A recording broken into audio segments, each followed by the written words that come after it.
Welcome to another episode of Issues and Insights. I'm Bryce Shumate from Hardin County Government, and today we want to talk about something that some of the kids don't want to hear about, but parents, maybe you're ready for this. School is getting ready to start back, and I mean we are right at the threshold. We're 2 weeks away, a week and a half, and it's time for us to talk a little bit about school safety, what the school systems expect, and one of the things that we don't sometimes think about is behavior at the bus stop and on the bus as well. So today I am blessed that I've got John Wright, who is our PIO from Hardin County Schools, Chris Corder, who's in a new job. Chris is our new transportation director for Hardin County Schools, and Steve Smallwood, assistant superintendent of student services from Elizabethtown Independent Schools. So gentlemen, welcome to our show today. And as we talk about shows for Hardin County Government, we try to keep up to date on what's going on at that certain time of year. And unanimously, when we all started looking at shows, we wanted to talk about starting back with safe times in the schools and talking about what you all expect, because many times as we get ready to start, some people may not know. Even though we take that for granted, some people may not know what you all expect. So, John, I'm going to actually start with you. Okay. Tell us some things that maybe some of the principals do at different schools to send out information, or what you all expect. Sure, Give us a guide. Sure. In today's world, a lot of people are on social media. They communicate via social media, and so that's the way we kind of meet people where they are with our social media outlets. We're on Facebook, Twitter, Instagram, LinkedIn. We try to share information that way, and of course our website is a solid foundation for everything. That's where dates of open houses, times of open houses are, and it's still. And then we kind of go back to the old-fashioned way a little bit of having an open house, and those are very well attended. As I'm sure both of these guys have served as principals, that they know that. Open houses are where really you can, especially at a high school, as both these guys can tell you, that that's where you get your schedule. At a middle school, that's where you get your schedule. At an elementary school, that's maybe where you will find out that you're getting, you have so-and-so for a teacher. A lot of teachers too will share, they will either write letters or maybe call parents at the beginning, near or at the beginning of the school year, to introduce themselves. And so we just try our best to just meet folks where they are, how they communicate, and go from there. And it doesn't always work. I mean, we're not going to get every student every time, but we try our best. So if folks were looking on social media, let's say for instance Facebook, Hardin County Schools has a Facebook site that they can go on there and get information. At Hardin County Schools on Facebook, at Hardin CO Schools on Twitter, and we really share information there. We share our news, our happy times. We brag a lot on there, and just like any other organization would. So, but really, I would encourage people before they go to social media to go to our website, because that's where everything is, and I'm sure it's the same way with Eton Independent as well. Yeah, same way. Our webpage is a very important source of information, especially as you get ready to go back to school and want to know when school's starting, want to know who the principals are, want to know who your teachers are.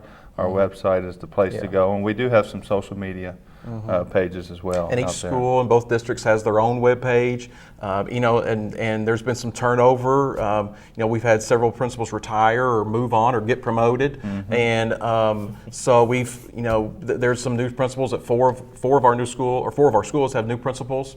So you may not know who that person is. Go to that school's website. Even schools have social media pages of their own. So go there and inform yourself of who those people are. Is there some place that shows the different sites for those school websites that people can go on one place and look for them? Yeah, I know with Hardin County Schools, when you go to the hardin.kyschools.us, you'll see a tab called Schools, and then you just click that, you drop down, and it has high schools, middle schools, elementary schools, even has our alternative center listed. You can just slide over and drop down, and each school has its own website. So, and I'm sure it's the same way with Eton Independent. Same way. Steve, I know that you all are getting in gear as well. When is the first day for school? Our for first E-Town? day for E-Town schools is August 8th. August 8th, and when's the We're first next day? day. We're the next day, August 9th. Okay. So, Steve, some of the expectations, because you don't have as many schools, which makes it easier on you, but what's some of the expectations that you all have for people coming back into school? Well, it's very important that they know when school is going to start and end, and understand what bus may be picking them up, what time the bus may be there. So it's important that they go to open houses and get that information, or even pick up the phone and call the school. So are the open houses all on the same date, or are For, they staggered around a little bit? For Elizabethtown Independent Schools, all our open houses are on Monday, August the 6th. Okay. For the elementary, middle, and high. Panther Academy is on another day, but I'm not really sure what date that is. We can get on the webpage and find that out pretty quickly, though. And when they get to go to open house, do they pretty much pick up information as to what teachers, whose class they're going to, what have you? A lot of the schools have like a registration day before open house where they can actually go pick up their class schedule and walk around the building, especially that transition years, 6th grade and 9th grade, when you're transitioning to middle school and high school. That's very important to get that schedule and walk around the building and get comfortable with the building, where your classes are going to be. I encourage all our students and parents to do that. And then at open house, you actually get to meet your teachers and learn about what those classrooms are going to be like. And I think that's important with those transition grades, because students are nervous about making that change. Mm-hmm. Yeah, it's very important to give them as much information and to ease their anxiety as much as possible, so they are comfortable when they do make that transition. And Chris, I appreciate you coming today, because I know you said you just left some of your trainers to come to this show today. Tell us some of the expectations that you all have when they, not only at the bus stop, but when they get on your all's transportation. Well, the one thing that, just to kind of feed into the open houses, one thing we're doing in transportation this year that we've never done before. You know, we're responsible for getting about 15,000 kids to school every day. We've created a postcard for every kid that's currently enrolled in Hardin County Schools with their pickup, drop-off time, drop-off location, and they'll receive that at open house. In elementary school, they'll go to their homeroom. They'll get this card. We'll have bus drivers. We'll have every bus driver that serves that elementary at the open house. They can go meet their driver if that's cool. if there's a change. And then at middle and high, they'll receive the card with their schedule. And we'll have, you know, maybe half a dozen people at each bus drivers at each location to verify that information, talk to the kid. You know, because in the transition is big in the transportation also, because we may pick you up at the end of your driveway as an elementary kid. Well, as middle school, we do more group stops. So they may have to walk, you may have to walk, you know, 3 or 4 or 5 houses down, and a lot of parents don't understand, you know, you get spoiled. Well, you're picking them up in the driveway, now you got to move down, and it's a good time they can meet the driver. Hey, it's going to be right down here. You'll be with 6 of your buddies, you know, and go from there. But, you know, they're kids. That's the thing. And kids, you know, they're going to talk, but, you know, stay in your seat, ride the bus. You know, our north end routes are much shorter than our south end routes, but we have high expectations, and our drivers do a good job of communicating those. And you know, they're the first person that they see to start their day as folks in transportation. It sometimes makes quite an impression on It that makes a young huge person. impression. It's the first smile, might be the first smile, the first good morning they hear. You know, Or have all day. Have all day, and it's something we preach to our drivers. Hey, look, you know, you're going to make a difference, because when they step up those steps to the bus, they'd really like to be greeted. You know, get to know their name, and I mean, you're not going to know it on the first day, but if you work at it, you'll know it, and that means a lot to a kid. I have so much respect for our bus drivers in all districts, because they are the only employees that we videotape their entire time that they're working. They're the only employees who have their back to their constituency, to their students, and we expect them to drive, which is critical, and keep an eye on their students. And we ask a lot of our bus drivers and monitors, and they just don't get the recognition I don't think they deserve. We have some amazing men and women service bus drivers in both Hardin County and E-Town schools, and we have tremendous respect for them, and we're always looking for great people to step up and take on that role. So you all are still looking for some drivers to apply? We have opportunities for drivers and monitors right now. They can apply at the Hardin County website. It's just ongoing. Mm-hmm. What if they don't have their CDL? We'll train them. Okay. Yeah. There's the answer right there. And Chris, you know, I even remember it made such an impact on me. I remember my second grade bus driver, Mr. Bewley, you know, and you're right. Those impressions will stick with those kids sometimes longer than even their teachers. Well, you take, for instance, in the southern end of the county, it's possible for a student that maybe goes to Lincoln Trail, East Hardin, and Central Hardin to have the same bus driver for 12 years. And you talk about a relationship. I mean, you don't have that with the teacher. You don't have that with the principal because you're going to 3 different buildings. But that same bus and that same driver picks you up. We have a lot of drivers that already have their driver list, and they've contacted families to let them know. I mean, it's just important. I don't care if you're in the schools, it's a people business. Sure. And that's the one thing we always stress because that's where the relationships are so important. Yeah, we stuck with Mrs. Abshire for almost 8 years. So, I mean, you know, I remember, you know, growing up, that was our person. Just as soon as you got on the bus, I don't care if it was a brand new day, they knew who you were. Yeah. And you know, and two, with bus drivers, another reason to respect them is if there isn't enough, there's a ton. But think about bad weather, and that is why we, you know, a lot of times, I know both of our districts, we catch some grief, just to be honest, when we have to cancel school. And the main reason for that is, you know, Mr. Corder and his team, as he was transitioning into this position last year, he did a lot of this. They get out 2:30, 3 o'clock, 3:30 in the morning, as you do, Bryce, and they spend a lot of times looking at a lot of roads because our buses have a lot of miles to travel. Same way with Steve. And it's made it great because we communicate with each other what we're seeing, That's exactly so that we right. make the best decision. Right, and we're not going to put, you know, if we lose one child or get one child hurt, it wasn't worth going to school that day. No, absolutely not. So if we're in danger of hurting somebody, we're not going to have school. And I know that's troublesome to some, and we get that, we understand that, but going an extra day of school in May is worth not hurting a child. So I think a lot of times people don't realize, and coming into this job, I'm seeing it every day, how big this county is. And you get a lot of we got 3 inches of snow on the north end. Well, in Sonora and Upton, you can't go in the south end, and it's a huge county. Right. And I think a lot of times you can't win in those situations. Sure.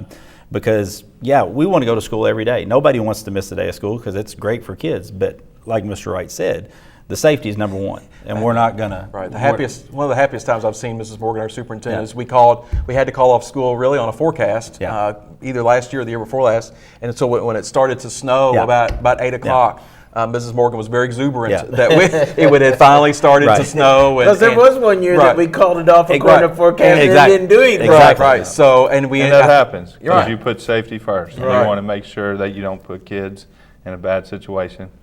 Coming and going to school. That's right. And what a lot of people don't realize is when you're making that decision, it starts. You got to make that decision because what's the time's first pickup? 5:40, 5:45. Yeah. So we have to have a decision made by 5 a.m. 5 a.m. because we have buses starting their buses, and then people want to know too, guys, why we don't cancel it the night before. Right. Well, you can't.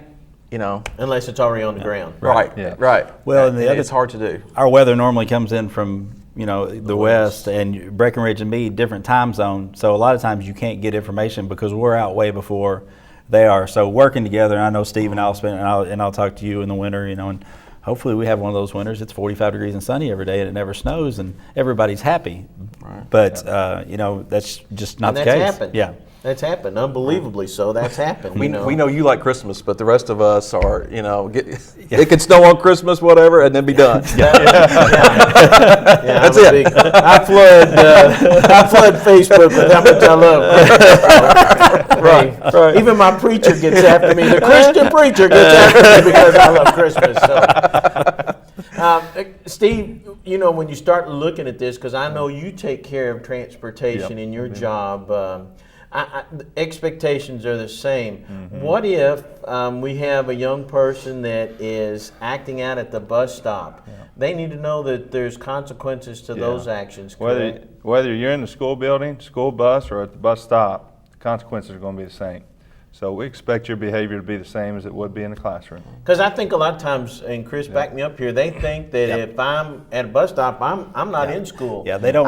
I'm out on somebody else's property. Mm-hmm. Yeah, it's tricky because you'll get parents that call, well, this is going on at the bus stop, and we'll deal with it. Like Steve said, it's the same consequences.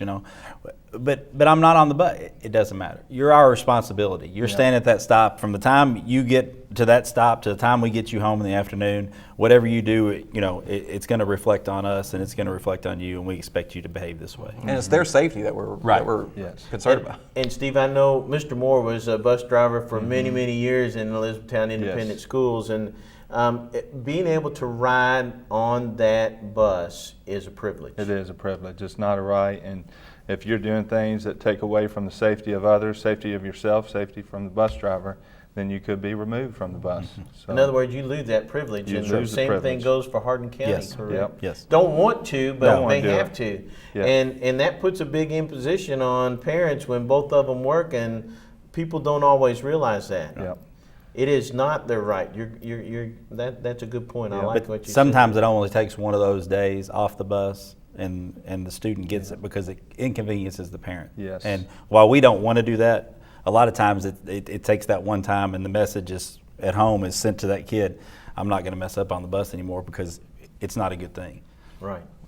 John, I know some of the things that you do is to try and keep the population that's at school and keep their parents informed on anything that goes on. And that's one thing I want you to touch on. If an incident occurs at one of the schools, you're very proactive. We worked on that, you and I, for years. We're very proactive on getting the information out. Right. We can. The John Hardin incident on March the 28th of last year comes to mind. It's still fresh on my mind. I can replay that day, how it happened and where I was, and it was a monumental day just because that was a situation that turned out very, very bad, but it turned out very good because no danger, no harm was created for students. But to your point, if something does happen at a school, we are going to be very, very proactive. That day we put messages and alerts on our website. We sent messages home via social media. We did one calls, which were very effective. And we also, we have a very great relationship with our electronic media partners in town. And I called WQXC, and the relationship is so great there. They knew what was going on, but I told them put me on the air now, because that was the quickest way that I knew that we could send a message to a lot of people at the same time very quickly. And I know Bobby Jack did as well on Big Cat and Wacky. And so all those guys really helped us out there. But and so going into that, you've kind of given me a little platform here. So we know in those situations that students are going to call home, and we know that they are going to, their first words are probably going to be, "Come get me," or come to school.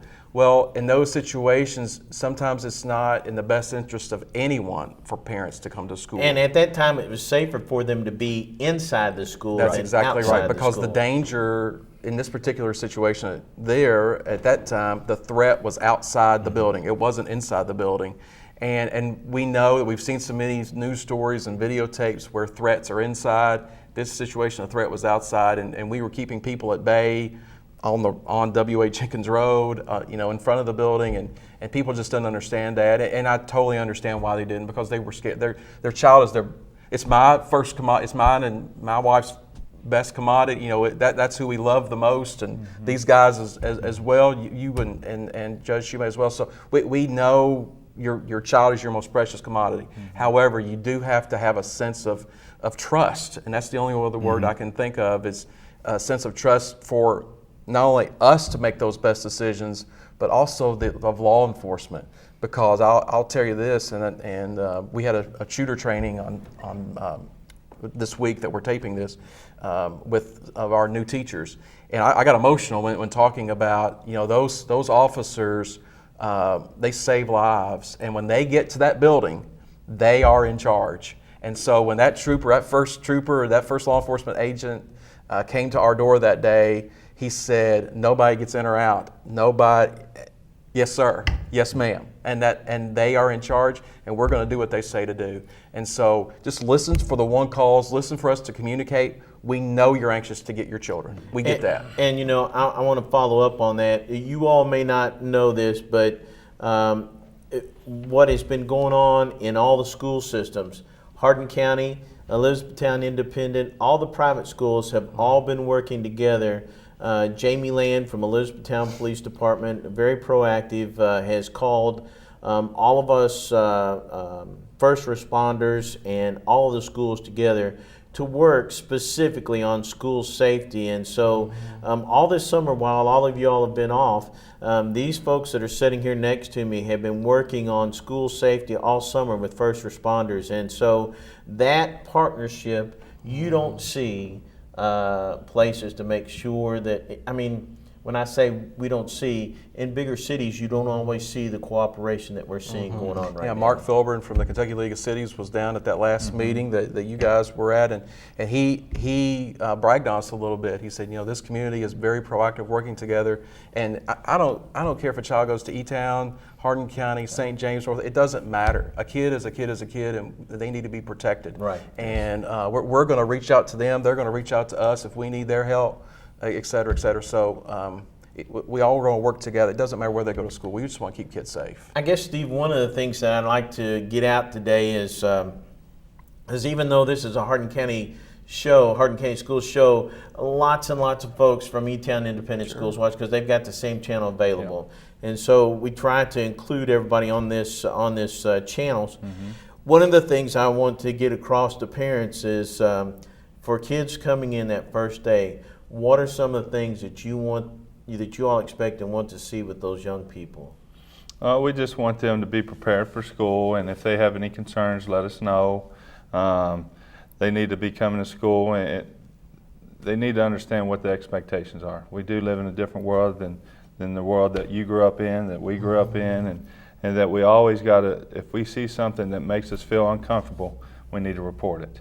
Right. And so coming to school is a privilege as well, and you want to come to school wanting to learn, wanting to make yourself a better person, and treating people the way you like to be treated. And if you see someone treating someone in a negative way, we need to be notified of that. Steve, if somebody out there watching this show right now has questions because they may have just moved into this area, what would be a good phone number or even the website to get a hold of you all, talk to you, get some information? Well, our website is www.etown.kyschools.us. And folks, we'll put that down at the bottom of the screen so that you all can see that.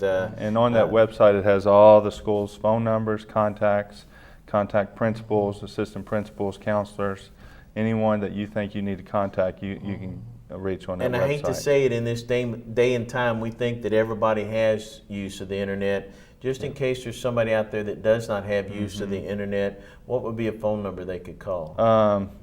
They need to call our Board of Education. Okay. And that's going to be 769-6147. And folks, we'll put that down at the bottom of the screen so you all can see that as well. Is there any changes this year that may be a big change that some of them may not be expecting, that especially for first day? Well, at TK and Morningside, we are doing a little change in the pickup pattern.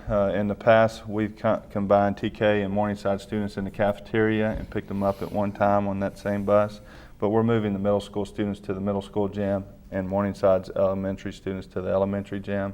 And we'll have two separate pickups by the buses in the back of the school. And we ask that all our car riders stay away from the back of the school so they're not crossing paths with school buses. And that's true for all schools, that car riders need to be a little separate from those bus drivers. And we ask that all our drivers in the community be aware that school is starting in another week and a half or so. And once you see those buses rolling, to be extra cautious. And that's the number one complaint that we got at the police department, was the car riders being safe and dropping off at the right location. So if you all aren't sure about where you're supposed to drop your young person off at the schools, call them and ask them, so that, because they would rather you go ahead and call them now and ask, rather than that first day of school cause problems or even put somebody in danger as you're dropping them off.